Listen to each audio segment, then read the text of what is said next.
Assalamualaikum warahmatullahi wabarakatuh.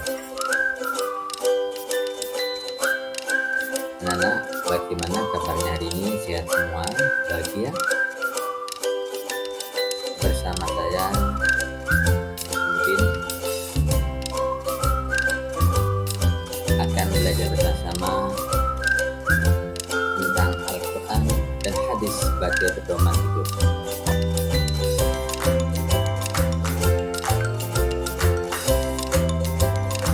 Sebelum kita melangkah ke materi, mari kita awali belajar ini dengan bacaan Bismillahirrahmanirrahim. Untuk tujuan pembelajaran yaitu dapat menjelaskan kandungan Quran surat An-Nisa ayat 69 dan An-Nahl ayat 64 tentang kedudukan hadis terhadap Al-Quran sehingga dapat menampilkan perilaku semangat dalam mengamalkan dan hadis. Di pembelajaran yang lalu kita sudah mempelajari bagaimana membaca surat An-Nisa ayat 59 dan An-Nahl ayat 64 ini sesuai dengan tajwidnya, makharijul huruf.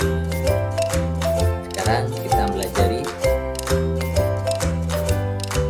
di antaranya kandungan surat An-Nisa dan surat An-Nahl.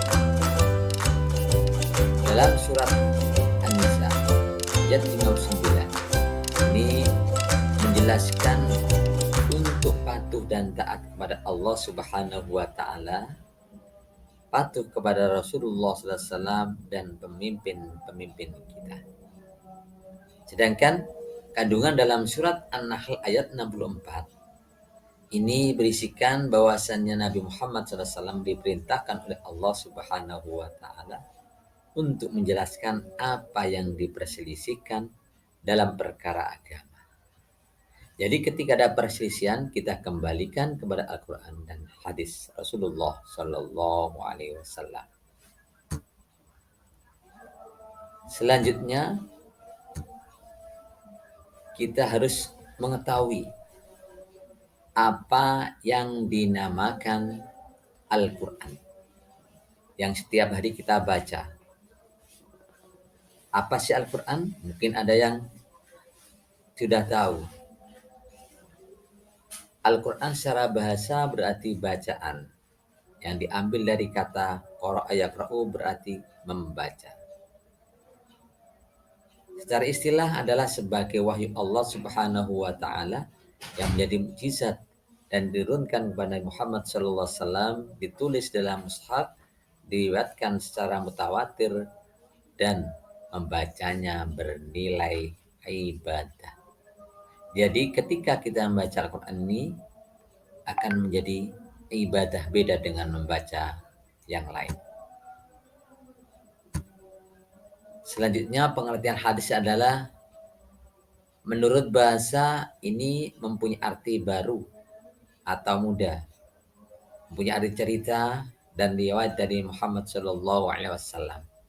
Adapun menurut istilah sebagai berikut: perkataan, perbuatan, dan takrir yang bersumber dari Nabi Muhammad Shallallahu Alaihi Wasallam.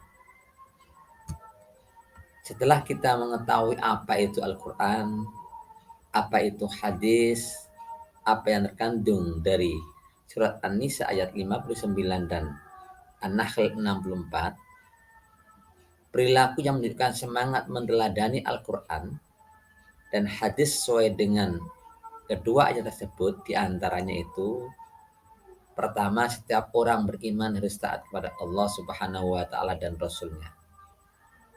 Yang kedua, sebagai orang beriman kita juga harus mentaati pemimpin yang baik, pemimpin dalam pemerintahan maupun para ulama. Yang ketiga, bila terjadi perdebatan dalam masalah agama agar kembali kepada Al-Quran hadis. Yang keempat, membaca Al-Quran dengan baik, memahami terjemah dan membaca buku tafsir. Yang kelima, membaca buku-buku yang berkenaan dengan hadis. Yang keenam, berkonsultasi dengan guru terkait bacaan ataupun kandungan Al-Quran dan hadis. Itu aja, mudah-mudahan semua yang saya jelaskan tadi menjadi ilmu manfaat dan berguna bagi kita semua. Diakhiri, subhanakallahumma bihamdika asyhadu an la ilaha illa anta astaghfiruka wa atubu ilaik. Wassalamualaikum warahmatullahi wabarakatuh.